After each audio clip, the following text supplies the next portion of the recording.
नमस्कार मेरे सभी प्यारे दोस्तों को। आशा करता हूँ आप सभी ठीक होंगे। आप मेरे channel smart preparation with me में मेरे साथ हैं और हम अपनी 6th क्लास की एनसीईआरटी की जियोग्राफी कंप्लीट कर चुके हैं और अब हम अपनी 7th क्लास की स्टार्ट कर चुके हैं। ठीक है, हमारे 2 चैप्टर कंप्लीट हो गए हैं। तो आज हम अपना 3rd चैप्टर करेंगे। तो हमारा 3rd चैप्टर है हमारी बदलती पृथ्वी। तो हमारी पृथ्वी कैसे बदल रही है भाई? अंतर्जनीय बलों के साथ बदल रही है, बहिर्जनीय बलों के साथ बदल रही है। ठीक है, तो इसमें कैसे कैसे प्रक्रिया होती है? जैसे अपर्दन हो गया भाई, निक्षेपण हो गया। अपर्दन क्या होता है भाई? कहीं से एक जगह हो कुछ सामान कुछ चीज़ उठ के कहीं दूसरी जगह पे चले जाना, वो होता है निक्षेपण। और एक जगह से उठ के जाना, वो होता है अपर्दन। जैसे भाई कहीं भी किसी झील में पानी गिर रहा है तो वहाँ जो नीचे कटा हुआ तो अपर्दन हो रहा है, और आगे जाके वहाँ पे जहाँ पे वो मिट्टी जमा हो रही है वो निक्षेपण हो रहा है। या भाई हवा इधर से उठ रही है तो ये अपर्दन हो गया, इधर से मिट्टी उठ के जा रही है और वो आगे जाके जहाँ पे भी गिर रही है वो निक्षेपण हो गया। ठीक है, जो भूकंप है अपने, ये ज्वालामुखी हैं, भूसंकलन है, ये इन्हीं के कारण होते रहते हैं। ठीक है, जो हमारी पृथ्वी के अंदर चेंजमेंट होते रहते हैं इनसे। ठीक है, हमारी नदी हो गई, पवन हो गए, ठीक है, समुद्री तरंग हो गए, हिमनद हो गए। ठीक है, चलो अब हम अपना भाई जो चैप्टर स्टार्ट करते हैं, हमारी बदलती पृथ्वी। सतल मंडल अनेक प्लेटों में विभाजित हैं जिन्हें सतल मंडलीय प्लेट कहते हैं। ठीक है, आपको यह जानकर आश्चर्य होगा कि ये प्लेट हमेशा धीमी गति से चारों तरफ घूमती रहती हैं। प्रत्येक वर्ष केवल कुछ मिलीमीटर के लगभग पृथ्वी के अंदर पिघले हुए मैग्मा में होने वाली गति के कारण ऐसा होता है। पृथ्वी के अंदर पिघला हुआ मैग्मा एक वृत्तीय रूप में घूमता रहता है। जो पृथ्वी के अंदर मैग्मा पिघला होता है ना, वो एक वृत्तीय रूप में घूमता रहता है। ठीक है, जैसा कि क्रियाकलाप में दिखाया गया है। ये साइड में आप देख सकते हो भी ऐसे घूमता रहता है। ठीक है, प्लेट की इस गति के कारण पृथ्वी की सतह पर परिवर्तन होता है। ठीक है, पृथ्वी की सतह पर भी साथ साथ परिवर्तन होता रहता है। पृथ्वी की गति को उन बलों के आधार पर विभाजित किया जाता है जिनके कारण ये गतियाँ उत्पन्न होती हैं। जो बल पृथ्वी के आंतरिक भाग में घटित होते हैं उन्हें अंतर्जनित बल कहते हैं। ठीक है, एवं जो बल पृथ्वी की सतह पर उत्पन्न होते हैं उन्हें बहिर्जनित बल कहते हैं। अंतर्जनित बल वे कभी आकस्मिक गति उत्पन्न करते हैं तो कभी धीमी। ठीक है, जैसे भाई अंतर्जनीय बल क्या करते हैं? भूकंप हो गया अंदर या ज्वालामुखी हो गया, जैसे आकस्मिक गति के कारण पृथ्वी की सतह पर अत्यधिक हानि होती है। ठीक है, अब हमारे चलो आगे देखो भाई, ये देख लीजिए। अंतर्जनीय बल है भाई और बहिर्जनीय। अंतर्जनीय बल है आकस्मिक बल और भाई पटल व्यवहार, और बहिर्जनीय बल के कारण होता है अपर्दन और निक्षेपण। फिर आकस्मिक बल के कारण होता है भूकंप हो गया भाई अपना, जो आकस्मिक अंदर होता है, ज्वालामुखी हो गई, भूसंकलन हो गई। ठीक है, अच्छा भाई अपना अपर्दन और निक्षेपण से होता है नदी, जैसे नदी में होता है, पवन में, समुद्र तरंग और हिमनद के साथ। सतल मंडलीय प्लेट भूपरपट्टी में अनेक बड़ी एवं कुछ छोटी कठोर असमान आकार की प्लेटें होती हैं जिन पर महाद्वीप एवं महासागर की सतह टिकी है। बहुत सी प्लेटें होती हैं भाई जो जिन पर अपनी ये पृथ्वी है वो टिकी हुई है। ठीक है, चलो आगे। ज्वालामुखी भूपरपट्टी पर खुला एक ऐसा छिद्र होता है जिसमें पिघला हुआ पदार्थ अचानक निकल। जो अपना ज्वालामुखी वो क्या होता है भाई? जो अपना भूपट्टी होती है ना, उसमें एकदम से जो वोल्केनो होता है वो एकदम से निकलता है, और जो उससे मैग्मा निकलता है वो बाहर आके भाई जम जाता है उसे। तो ठीक है, चलो भाई आगे चलते हैं। इसी प्रकार सतल मंडलीय प्लेट के गति करने पर पृथ्वी की सतह पर कंपन होता है। यह कंपन पृथ्वी की चारों ओर गति कर सकता है। इस कंपन को भूकंप कहते हैं। भूपरपट्टी के नीचे वह स्थान जहां कंपन आरंभ होता है उद्गम केंद्र कहते हैं। जहां से आरंभ होता है अपना भूकंप तो उसे उद्गम केंद्र कहते हैं। ठीक है, उद्गम केंद्र के भूसतह पर इसके निकटवर्ती स्थान को अधिकेंद्र कहते हैं। अधिकेंद्र से कंपन बाहर की ओर तरंगों के रूप में गमन करती है। अधिकेंद्र के निकटतम भाग में सर्वाधिक हानि होती है एवं अधिकेंद्र से दूरी बढ़ने के साथ भूकंप की तीव्रता कम हो जाती है। अगर अधिकेंद्र के पास हम रह रहे हैं या एरिया उधर है तो उधर सबसे ज़्यादा हानि होगी। जैसे जैसे भूकंप दूर जाता जाएगा उसकी तीव्रता घटती जाएगी। ठीक है, समझे आप? चलो आगे। ये भाई हम आगे पढ़ेंगे बड़ी क्लासों में भूकंप में तरंगे 3 प्रकार की होती हैं। पी तरंगे, अनुदेशीय तरंगे, एस तरंगे, अनुप्रस्थ तरंगे, एल तरंगे अथवा पृष्ठीय तरंगे। इन तरंगों के गुणधर्म विशेष विषवकोश से ज्ञात करने का प्रयास। ठीक है, ये आगे पढ़ेंगे। देखो भाई आप अभी चित्र में देख सकते हो, जो बीच में सेंटर में है वो उद्गम केंद्र है। ठीक है, जहाँ से भूकंप भाई वह स्थान जहाँ भूकंप उत्पन्न होता है वह भूकंपीय ऊर्जा का उद्गम केंद्र है, जहाँ से भूकंप स्टार्ट होता है। फिर ये अधिकेंद्र। ठीक है, फिर ये प्लेट होगी और फिर है जैसे जैसे वह बाहर जाता जा रहा है इसकी तीव्रता कम होती जा रही है। ठीक है, चलो भी आगे। यद्यपि भूकंप की भविष्यवाणी संभव नहीं है, लेकिन यदि हम पहले से तैयार हैं तो इसके प्रभाव को निश्चित रूप से कम किया जा सकता है। स्थानीय लोग कुछ सामान्य तरीकों से भूकंप की संभावना का अनुमान लगाते हैं। जैसे भाई इसका कैसे संभावना लगाते हैं, भाई सांपों का धरातल पर आ जाना, तालाब में मछलियों की उत्तेजना भाई ज़्यादा होना। ठीक है, ये है। आगे चलो, ये भाई एक बार भूकंप आया था, ये उसके बारे में बताया हुआ है, आप इसको भी पढ़ लेना। ठीक है, भुज में भूकंप के झटके। 26 जनवरी 2001 को भुज शहर में रिएक्टर स्केल पर 6.9 की तीव्रता वाला भीषण भूकंप देखने को मिला था। ठीक है भाई, ये आप पढ़ लेना। आगे चलो भाई, ये जो है ना ये मोस्ट वेरी इम्पोर्टेंट है कि भूकंप का मापन एक यंत्र से किया जाता है जिसे भूकंप लेखी कहते हैं। ये क्वेश्चन भी आता, बहुत बार सीटेट में आपसे पूछा जा चुका है, तो इसको बड़े अच्छे से याद करना। ठीक है, भूकंप की तीव्रता रिएक्टर स्केल पर मापी जाती है। जिस भूकंप की तीव्रता 2.0 अथवा उससे कम होती है उसका प्रभाव नहीं के बराबर होता है। जिस भूकंप की तीव्रता 5.0 होती है वह वस्तुओं के गिरने से क्षति पहुंचा सकता है। जिस भूकंप की तीव्रता 6.0 अथवा इससे उससे अधिक होती है वह बहुत शक्तिशाली, और जिसकी तीव्रता 7.0 अथवा अधिक होती है वह सर्वाधिक शक्तिशाली समझा जाता है। भाई ये है ना, ये क्वेश्चन आपका बहुत बार सीटेट में आ चुका और पिछली बार भी आया था, तो आप इसको कृपया करके ज़रूर याद करके जाएं, ये आपका 1 नंबर पक्का कर देगा। ठीक है, चलो भाई आगे चलो। ये है मुख्य स्थलाकृतियाँ। अपक्षय एवं अपर्दन नामक 2 प्रक्रमों द्वारा दृश्य भूमि लगातार विघटित होती रहती है, मतलब बदलती रहती है। पृथ्वी की सतह पर सेलों के टूटने से अपक्षय की क्रिया होती है। अगर सेल टूटते हैं तो उसको अपक्षय बोलते हैं। भू दृश्य पर जल, पवन एवं हिम जैसे विभिन्न घटकों के द्वारा होने वाले अक्षय को अपर्दन कहते हैं।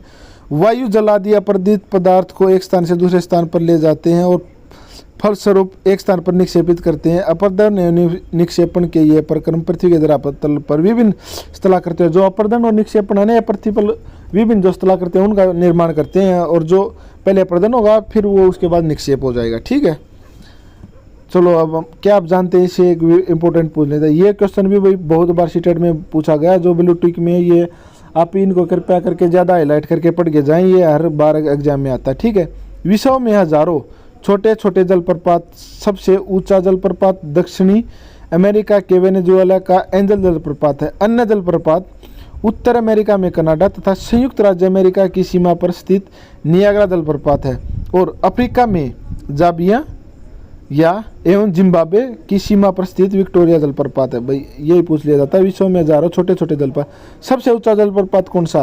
भाई सबसे ऊंचा जलप्रपात है वेनेजुएला का एंजल जलप्रपात। ठीक है, इस टाइप से क्वेश्चन आपसे पूछ लिया जाता नहीं, हर बार आता है।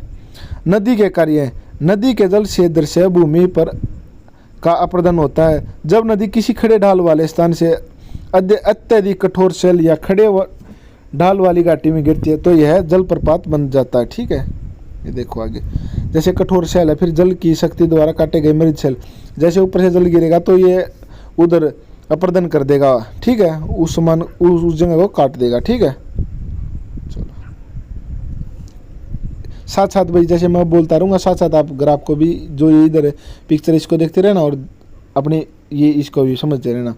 जब नदी मैदानी क्षेत्र में प्रवेश करती है तो वह मोड़दार मार्ग पर बहने लगती है। नदी के इन्हीं बड़े मार्ग को विसर्ग कहते हैं। देखो जो ये मोड़दार जैसे बहने लगी है ना, तो जो ये यहाँ पे डेल्टा इकट्ठा हो रहा है, या मतलब जो ये मोड़ हो रहे हैं, इनको विसर्ग बोलते हैं। ठीक है, इसके बाद विसर्ग के किनारे पर लगातार अपर्दन और निक्षेपण शुरू हो जाता है। ठीक है, जैसे मैंने बोला अपर्दन और निक्षेपण शुरू। विसर्ग लूप के सिरे निकट आते जाते हैं। समय के साथ विसर्ग लूप नदी से कट जाते हैं। ठीक है, जैसे जैसे समय बीता है कट जाते हैं और फिर ये बाद में अलग झील बना लेते हैं और इनको चाप झील कहते हैं। ठीक है, कभी कभी नदी अपने तटों से बाहर बहने लगती है, फलस्वरूप निकटवर्ती क्षेत्र में बाढ़ आ जाती है। बाढ़ के कारण नदी के तटों के निकटवर्ती क्षेत्र में महीन मिट्टी एवं अन्य पदार्थों का निक्षेपण करती है। ऐसी मिट्टी एवं पदार्थों को अवसाद कहते हैं।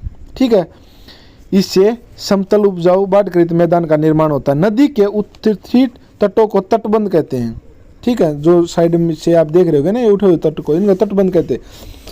समुद्र तक पहुँचते पहुँचते नदी का प्रवाह धीमा हो जाता है तथा नदी अनेक धाराओं में विभाजित हो जाती है। ठीक है भाई, जैसे जैसे वह समुद्र तक जाएगी उसका प्रवाह भी धीमा हो जाता है और ये अनेक धाराओं में बहती है। आगे जाके ये इनको हम वितरिका बोलते हैं। ठीक है, जो आगे जाके कई धाराओं में बहेगी ना, और वहाँ पे जाके ये अपना जो जितना भी इन्होंने अपर्दन किया सारा निक्षेपण कर देती हैं, सामान को उधर छोड़ देती हैं और एक सुंदरबन डेल्टा का मतलब एक डेल्टा निर्माण करती हैं। ठीक है, चलो आगे आगे देखेंगे भैया।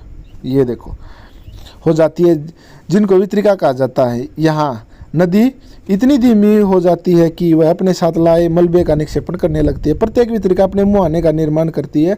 सभी मुहानों के अवसादों के संग्रह से डेल्टा बन जाता है। ठीक है, आप देख लीजिए इसको, जैसे मैंने बताया था, ये आगे जाके अपने सामान जो भी मतलब अपने साथ लाती है उसको जमा कर दे देती है। ठीक है, विषव की। चलो अब आगे समुद्री तरंगों के कार्य पढ़ेंगे भाई। ठीक है, साथ साथ इनको भी देखते रहना अपने पिक्चर को और साथ साथ सुनते भी रहना। समुद्री तरंग के अपर्दन एवं निक्षेपण तटीय सतलाकृति बनाते हैं। समुद्री तरंगे लगातार सैलों से टकराती रहती हैं। जैसे समुद्र की तरंगे भाई, समुद्र में पानी आपको पता खड़ा नहीं रहता, परिवर्तनशील रहता है, चलता रहता है। ठीक है, वैसे वे जैसे बार बार आकर जो ये समुद्र के अंदर भाई स्टैक होते हैं, इनको मतलब जो पत्थर होते हैं उनको लगता है, तो वो अपने सबसे पहले समुद्री गुफा बनाएगा, उसके बाद तटीय मेहराब बनाएगा, फिर वो जो उसके बीच का पोर्शन है उसको काट देगा। सॉरी, पहले समुद्री गुफा बनाएगा, उसके बाद ये क्या करेगा, तटीय मेहराब बनाएगा कि भाई जो जैसे जैसे पानी का प्रेशर उसको लगता रहेगा ना, तो उसके बाद वह उसके अंदर ओल कर देगा। उसके बाद फिर ये उसको बिल्कुल अलग कर देगा, स्टैक में परिवर्तन कर देगा। ठीक है, जैसे अब आप पहले इसको पढ़ लीजिए। समुद्र तरंगे लगातार सैलों से टकराती रहती हैं जिससे दरार विकसित होती है। समय के साथ ये बड़ी और चौड़ी होती जाती हैं।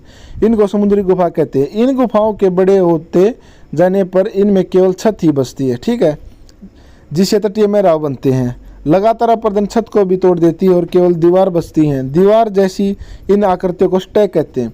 समुद्री जल के ऊपर लगभग ऊर्ध्वाधर उठे हुए ऊंचे शैलीय तटों को समुद्री भृगु कहते हैं। समुद्री तरंगे किनारों पर अवसाद जमा कर समुद्री पुलिया का निर्माण करती हैं। ठीक है भाई, ये अपने उसको जमा कर देती हैं जो किनारे हैं और समुद्री पुलिया निर्माण कर देती हैं। ये क्वेश्चन पूछा गया भाई, ऊपर वाला भी आपको निष्कर टाइप में पूछा जाएगा कि स्टैक कैसे होता है।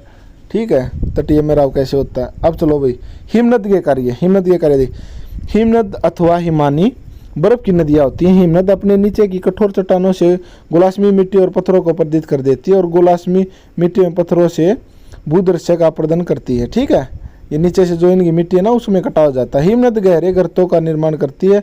पर्वतीय क्षेत्र में बर्फ पिघलने से इन गर्तों में जल भर जाता है और वे सुंदर झील बना देती है। ठीक है, जैसे जैसे कटा हो जाएगा तो वहाँ पे भाई पानी इकट्ठा होने लग जाएगा, उसके बाद झील का निर्माण हो जाए। हिमनद के द्वारा लाए गए पदार्थ जैसे छोटे बड़े सेल, रेत एवं तलछट मिट्टी निक्षेपित होते हैं। ये निक्षेप हिमनद और हिमोड का निर्माण करते हैं। ये क्वेश्चन भी पूछा जाता है भाई वो किसका निर्माण करते हैं, वो हिमनद और हिमोड का निर्माण करते हैं। ठीक है, इसको याद भाई अच्छे से याद करके जाना, चैप्टर बहुत अच्छा है आपके लिए। ठीक है, आगे चलो। पवन के कार्य। क्या आपने कभी रेगिस्तान देखा है? बालू टिब्बे के कुछ चित्र एकत्रित करिए। ठीक है, ये पढ़िए। रेगिस्तान में पवन अपर्दन निक्षेपण का प्रमुख कारण है। रेगिस्तान में आप छत्रक के आकार के सेल देखते हैं जिन्हें सामान्यतः छत्रक सेल कहते हैं। पवन सेल के ऊपरी भाग की अपेक्षा निचले भाग को आसानी से काटती हैं, इसलिए ऐसे सेल के आधार संकीर्ण एवं शीर्ष विस्तृत हो जाते हैं। मतलब आधार संकीर्ण छोड़े और शीर्ष विस्तृत हो जाते हैं। पवन चलने पर यह अपने साथ रेत को एक स्थान से दूसरे स्थान पर पहुंचाती है। जब पवन का बहाव रुकता है तो यह रेत गिरकर छोटी पहाड़ी बनाती है। इनको बालू टिब्बा कहते हैं। जब बालू कण महीन एवं हल्की होती हैं तो वायु उनको उठाकर अत्यधिक दूर ले जाती है। जब यह बालू कण विस्तृत क्षेत्र में निक्षेपित हो जाते हैं तो इसे लोहस कहते हैं। चीन में विशाल लोहस निक्षेप पाए जाते हैं। ठीक है भाई, जो भी अपनी हवा चलेगी ना वो मिट्टी को एक जगह से उठा के दूसरा अपर्दन करके और दूसरी जगह निक्षेप कर देगी, उससे अपने लोहस का निर्माण होता है, छोटी पहाड़ी का। ठीक है, चलो भाई अब आगे अपने क्वेश्चन करते हैं। बताओ भाई, अभी आपने पढ़ा था, बताओ इनमें से कौन सी समुद्री तरंग की विशेषता नहीं है? बताओ भाई। समुद्री गुफा भी जो तरंग उसकी विशेषता है, क्यों पानी लगता बार बार तो गुफा बना देता, और किनारा भी उसका वहाँ पे कुछ अवशेष जमा कर, लेकिन सेल इसकी विशेषता नहीं है। ठीक है, चलो आगे। हिमनद के निक्षेपण विशेषता हैं, बताओ हिमनद के कहाँ पे, तो वो होते हिमोड, पुलिन भी नहीं और बाढ़कृत मैदान भी नहीं। ठीक है, हिमोड में होते।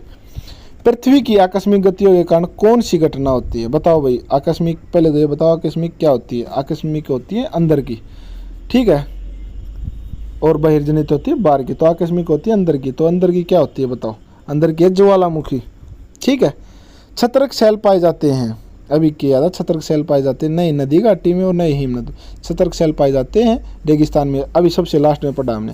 चाप झील यहाँ पाई जाती हैं, बताओ चाप झील कहाँ पाई जाती है। चाप झील पाई जाती है नई हिमनद में और नई रेगिस्तान में। चाप झील पाई जाती है अपनी नदी घाटी में, जब नदी में पानी आ रहा है तो अगर वो जब एक जगह पे अपना जो मटेरियल उसको इकट्ठा करती हैं, और जब चाप झील कट जाती है ना विसर्प, तो तब चाप झील का निर्माण होता है। चलो भाई अपने आगे करते हैं। पहला हिमनद, हिमनद का है भाई अपना समुद्र तट नहीं है भाई, छत्रक शैल नहीं है, बर्फ की नदी। हाँ हिमनद है बर्फ की नदी। ठीक है, चलो आगे अपना पढ़ते। विसर्प, विसर्प क्या अपना समुद्री तट भी नहीं है, छत्रक शैल भी नहीं है, बर्फ की नदियाँ भी नहीं है। विसर्प अपना होता है नदियाँ, जब नदी आती है, जब नदियों पे जो मोड़दार हो जाते हैं उसे विसर्प बोलते हैं। और विसर्प के बाद अपना चाप झील का निर्माण होता है। ठीक है, उसके बाद है पुलिन, पुलिन है समुद्री तट। ठीक है, आगे आ गया अपना बालू टिब्बा, बालू टिब्बा है भाई रेगिस्तान, रेगिस्तान में होता है अपना बालू टिब्बा। ठीक है, उसके बाद आ गया अपना जलप्रपात। ठीक है, जलप्रपात है कठोर संस्तर शैल, जब जलप्रपात होता है तो कठोर संस्तर शैल होता। लास्ट है अपना भूकंप, तो भूकंप कैसे होता है, पृथ्वी का कंपन, जब पृथ्वी में कंपन आता है तो उसे हम भूकंप बोलते हैं। ठीक है, तो भैया आज अपना 3rd चैप्टर भी कंप्लीट हो गया है। आशा आप अपना हमारे चैनल को लाइक और सब्सक्राइब करेंगे, और जो भी इसके रिगार्डिंग समरी है और जो नोट्स हैं और वो हम अपने Telegram channel preparation with me में डाल देंगे, आप उधर से अपना कर लेना। ठीक है, और अपनी रोज़ की वीडियो डालते रहेंगे। साथ साथ जो अपना अगस्त में सीटेट है उससे पहले हम आपका सिलेबस पूरा करवा के, और साथ में जो प्रीवियस ईयर क्वेश्चन पेपर होंगे सोल्यूशन भी प्रोवाइड करवा देंगे। ठीक है, ओके भाई, थैंक यू।